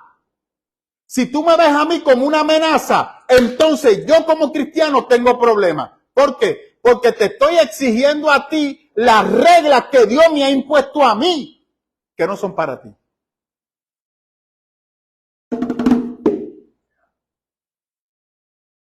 Por eso es que la gente cuando le vamos a hablar de Cristo se nos van. Y las alejamos. Porque estoy esperando que tú te limpies, que tú te transformes. Es que la persona no puede. No puede. Y aunque intente, no lo va a lograr. Porque necesita la fuerza de Cristo que lo va a impulsar. Y la fuerza transformadora, como decía el texto, que lo va a transformar. Alabe al Señor. Es que el diablo no cambia a nadie. Puesto, mira, este texto cuando lo leí me voló la cabeza. Porque lo viraron como una regla de goma. Puesto los ojos en Jesús, el autor y consumador de la fe. Date cuenta que te citan versículos. Un versículo. ¿Y qué dice el versículo de arriba? ¿Y qué dice el de abajo? No tengo el contexto. Pero como el versículo dice eso, dice, cuando fijamos nuestros ojos en Jesús y no en las circunstancias, recobramos la fe necesaria para creer en sus promesas para nuestras vidas. Podremos vivir esa vida abundante que Él nos ha prometido. Pero todo comienza cuando podemos tener una experiencia personal con Jesús, sobre quien podemos poner todas nuestras cargas, marcas negativas, imposibilidades, fracasos, temores y de quien recibimos la fe y la esperanza, la seguridad de un futuro trazado por la mano de Dios. ¿Cómo sabes que has tenido un verdadero encuentro con la cruz? Hay 5 cosas que debes experimentar al acercarte a Jesús. Tener la plena seguridad de tu salvación. Ser totalmente libre de toda atadura, opresión del enemigo. Recibir sanidad interior, restauración emocional de cualquier herida.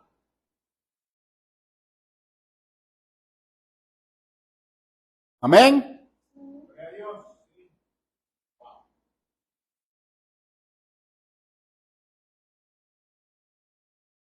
Ser lleno de los frutos y dones del Espíritu Santo, tener claridad de mi llamado, entender la visión dada a nuestra iglesia.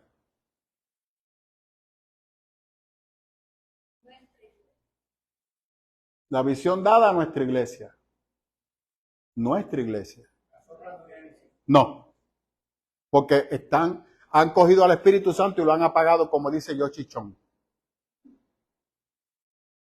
Oye, eso se escucha horrible. Yoshi es su nombre y Chon es su apellido.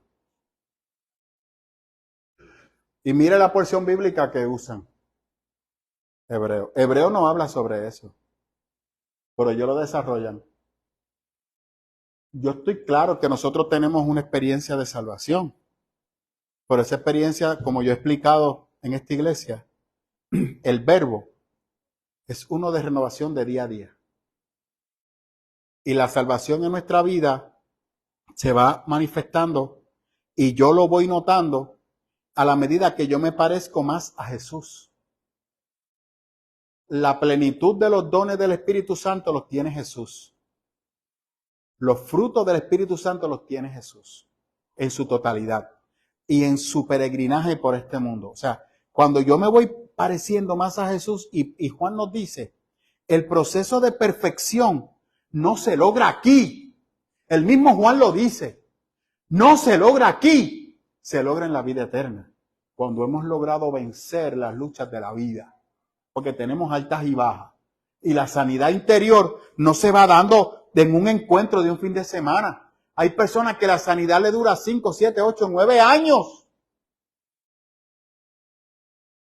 Yo conozco personas que han llegado a nuestra iglesia de 10, 15 años en la fe, que ahora es que están viendo los frutos de esa sanidad, porque por fin han entendido la necesidad de hacerlo. Aquí la gente lo que hace es que aparenta, hasta que en un momento hay un detonante y explotan. Y se convierten en un mal testimonio para la iglesia. Porque, como yo digo, eso es algo que se vive. Es como la humildad.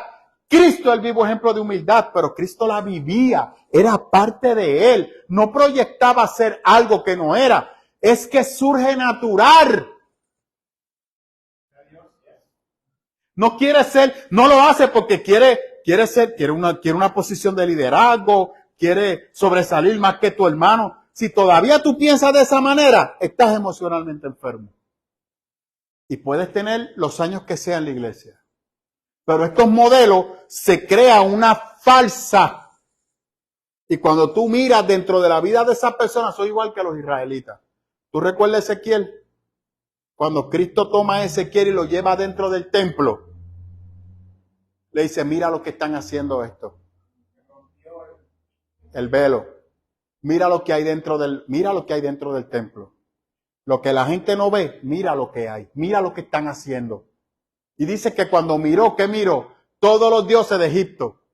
Porque como estaban desesperados, invocaron a todos los dioses para ver cuál de ellos venía a ayudarle. ¿Y qué le dice Dios? Por eso los he desechado. Pero sigue usted creyendo en Israel. Pastor, y por eso es que se habla del corazón. En el corazón es que está toda. Que lógico, sabemos que es de la mente, ¿verdad? Pero sí, totalmente de acuerdo. La ruta de mi destino, la palabra. Acontecerá que si oyeres atentamente la voz de Jehová tu Dios, para guardar y poner por obra todo tu mandamiento que yo he prescrito hoy, también Jehová tu Dios te exaltará sobre las naciones de la tierra. ¿Eso es una promesa para quién? Para Israel. ¿Qué tiene que ver eso con la iglesia?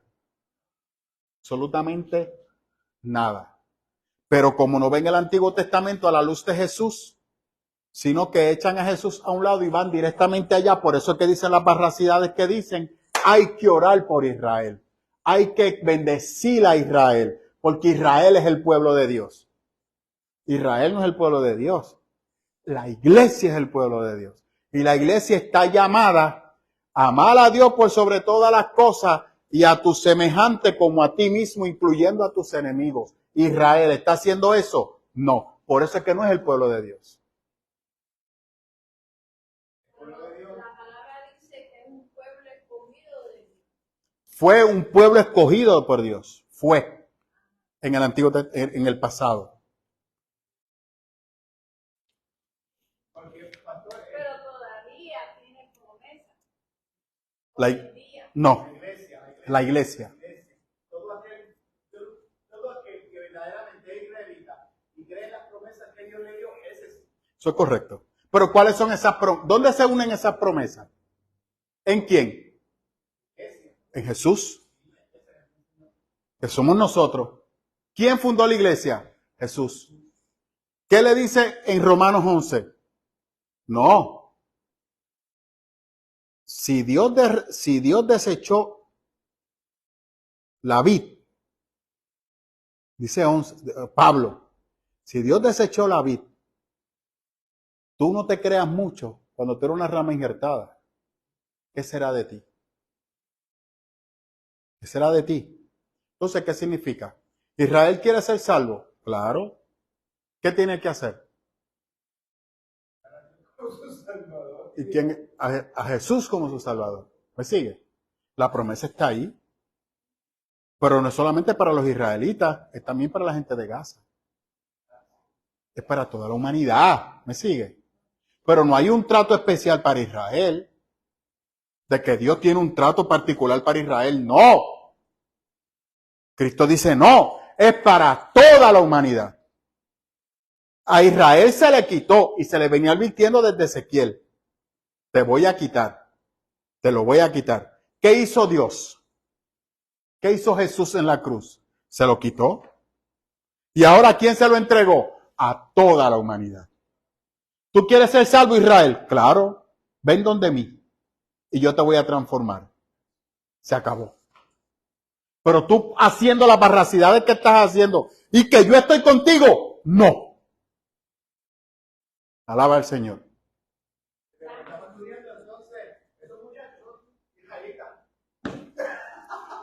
Es mi crítica a los testigos de Jehová. Los testigos de Jehová, yo los considero y les pido disculpas. No quiero ofender a nadie. Son judíos confundidos. Así como yo les llamo. Porque rechazan totalmente a Jesús e invocan la promesa del pueblo de Israel. Jesús es una figura más. Es como el Islam. Jesús es un buen profeta. Para ellos eso es Jesús. Para nosotros eso no es Jesús. Jesús es el centro de nuestra fe. Sin Él no somos nada, porque es mediante Él que tenemos acceso al Padre. Sin Él no podemos ir para allá. Entonces, Él es quien nos hace coherederos, porque Él mismo nos dice, ustedes son coherederos junto conmigo. Yo te voy a colocar al lado mío.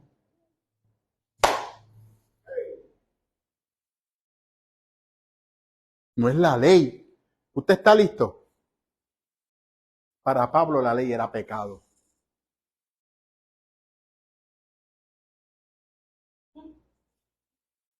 Voy a tocar lo más que puedo y me voy.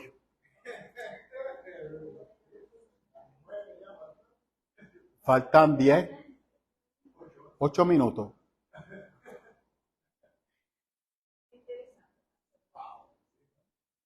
Yo lo voy a dejar ya así. Porque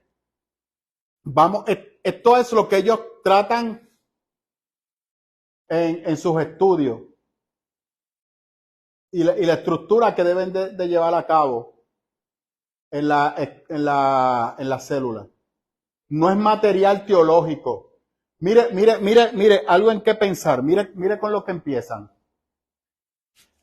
Las manos sin duda representan un valor, un miembro de la iglesia. El doctor Cho, hace muchos años se le acercó y le dijo, perdóname, las manos sin duda representan un valor. Un miembro de la iglesia del doctor Cho, hace muchos años se le acercó y le dijo, Pastor Cho, tuve un sueño con usted. Soñé que me daba dinero para empezar mi empresa. El doctor Cho se sonrió. Llevó la mano al bolsillo, sacó $5 y se lo entregó y le dijo, ve y empieza tu sueño. Él miró los $5.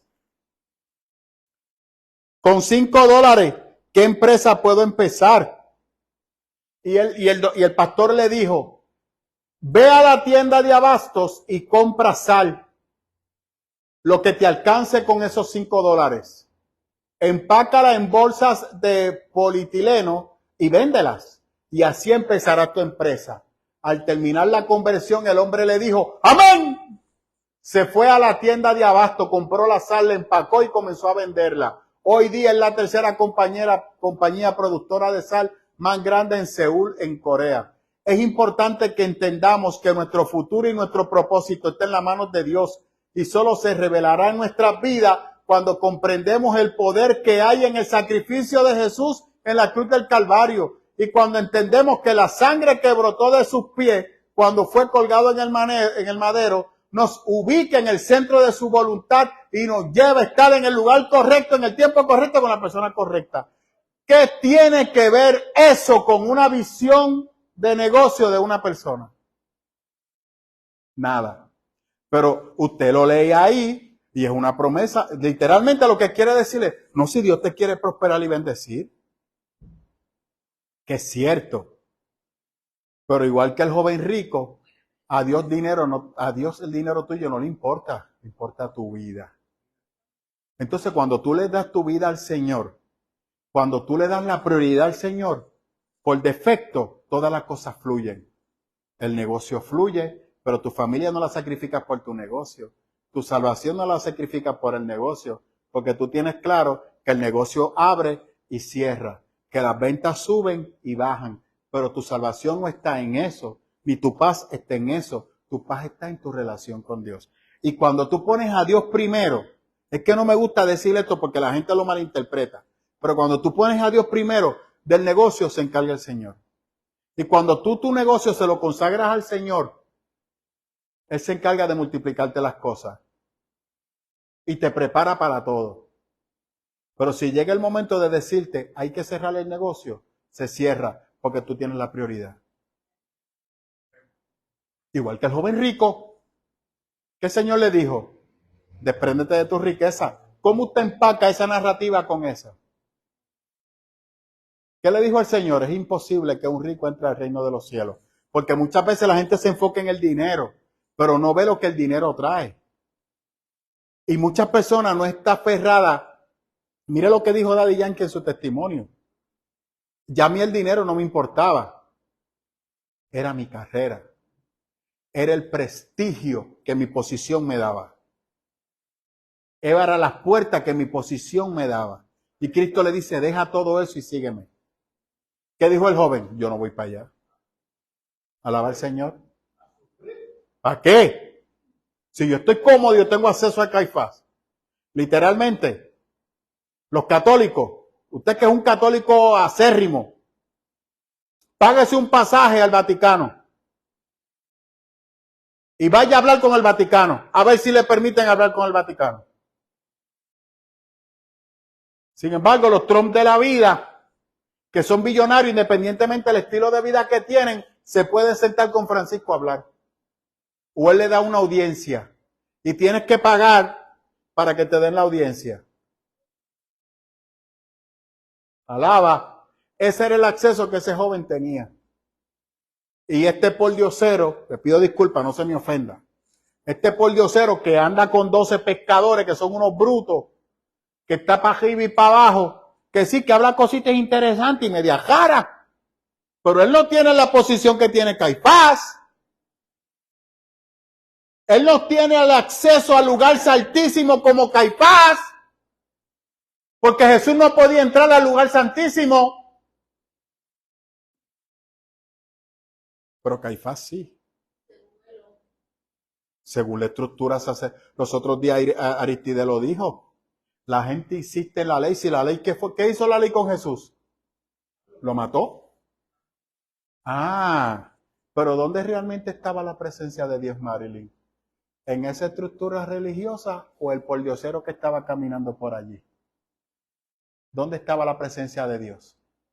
En el que todo el mundo rechazaba. El pordiosero. Ese era Dios encarnado. Pero la apariencia de él no era lo que la gente buscaba. Pero él era Dios. Así que a mí no me hable de éxito, de que todo te va a ir bien, de que se te... De hecho, prepárese porque el miércoles pasado vengo más duro todavía. Y vamos a ver dónde Dios está.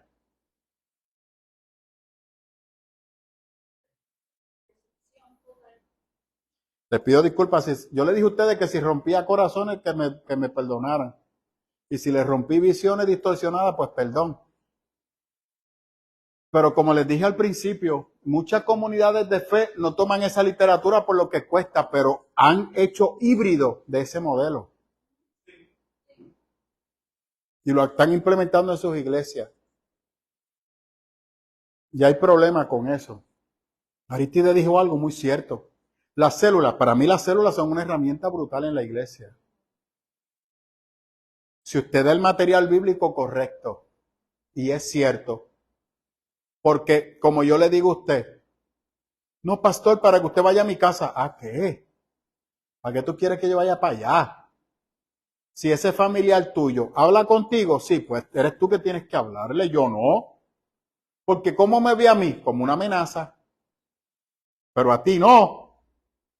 A veces yo le digo a la gente, pues mira, dile que me llame para yo reunirme y darle un momentito para dialogar. La persona no se atreve a llamarme.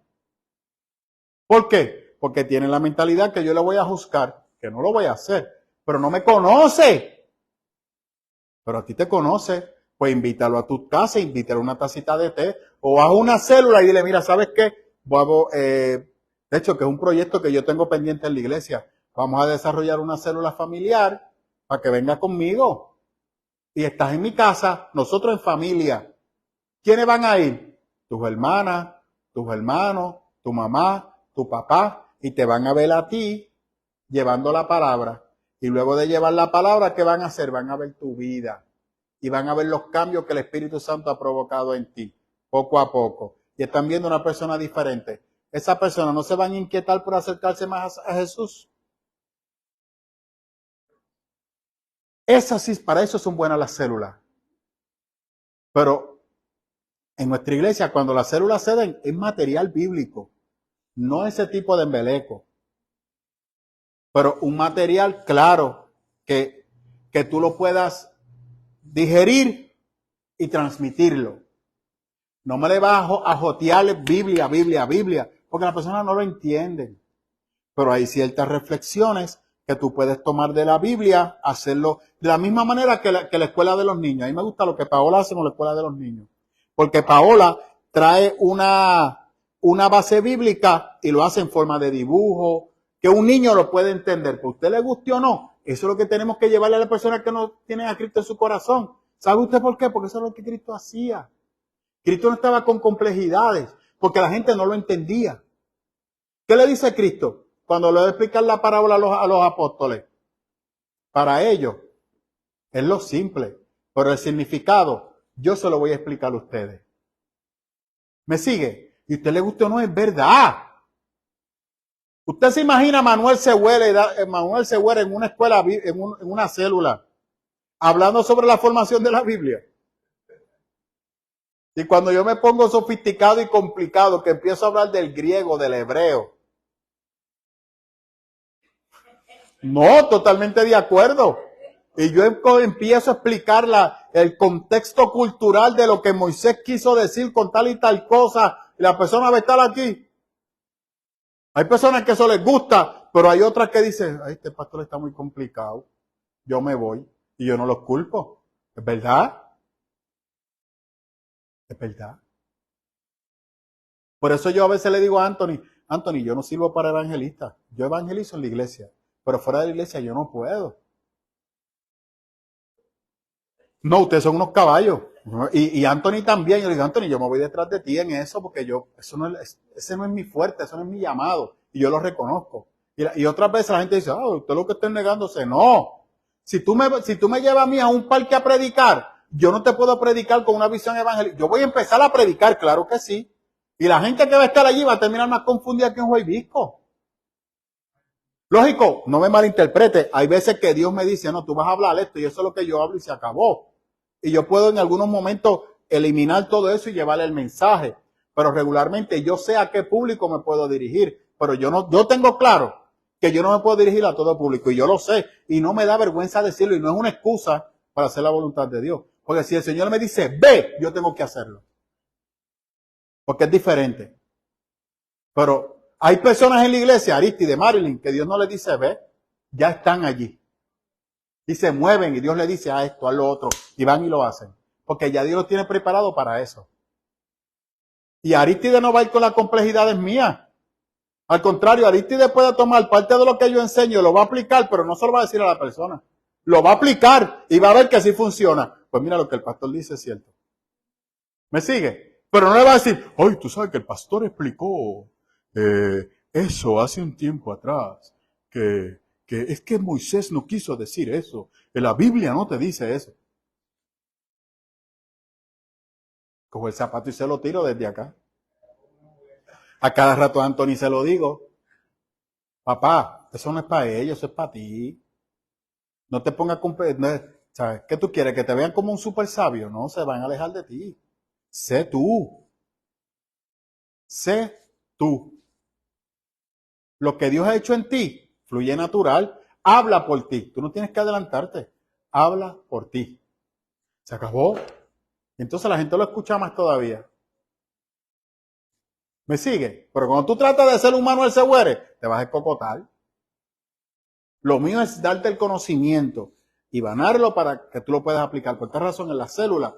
Por eso, de hecho, el modelo de la célula nuestra se llama el cuidado del samaritano.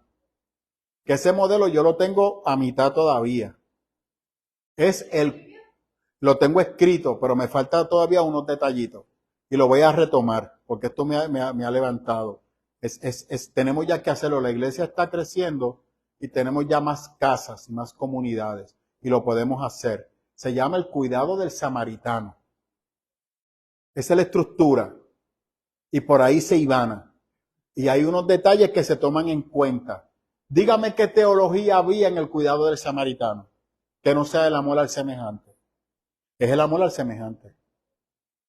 Y luego entonces la persona abre su corazón y tienen una experiencia con un evangelio diferente.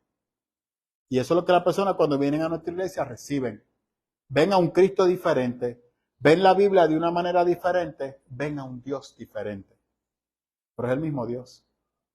Dígame, don Aristides. Lo que estoy pensando cuando estaba hablando ahí sofisticadamente,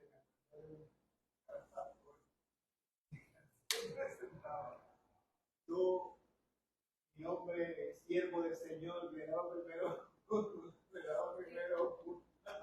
Todos los títulos. No. Usted no va a presentarse así, usted hace una amistad primero, Usted se hace amigo en mi trabajo, yo trato de ser amigo de todo el mundo. Y de hecho, yo hablo de mí muchas veces y lo digo, yo no era una persona amigable, yo no soy una persona amigable. Yo he aprendido a soltarme en algunas áreas, pero en otras no. Porque esa es es que esa es mi personalidad. Esa es mi personalidad. Es la manera que Dios me formó. Pero yo no soy así ni por dolor ni por rencor. Es como Dios me ha hecho. Pero a la medida que empiezo a hablar con una persona, pues no trato a la persona ni con prepotencia ni con altivez. Yo lo trato de tú a tú, que son muy diferentes. Yo puedo hablar de tú a tú con un homosexual y no. En mi trabajo hay un homosexual. Y yo me pongo a hablar con él como si fuera mi pana. Pero entonces a veces cuando es católico. Pero cuando empezamos a hablar de la palabra, y yo aprovecho y le hablo. No le cito muchas cosas, pero le hablo del amor de Dios. ¿Ve? ¿Me sigue? No me ve como una amenaza. no lo condena, pastor, que no lo condena. Y muchos saben allí que yo soy pastor, porque la voz se ha regado. Yo tampoco lo oculto. Pero yo no estoy allí predicando la Biblia, porque la que tiene que predicar es mi vida, con el respeto que yo trato a mis compañeros de trabajo. Y el valor que le doy como seres humanos, porque eso fue lo que Cristo hizo. Sin prejuicio. Y los muchachos de la planta me ven igual, y yo los saludo. Y muchos de ellos me ven también por el canal de YouTube. El otro día me enteré que hay un montón que me ven en el canal, y yo los saludo como si nada.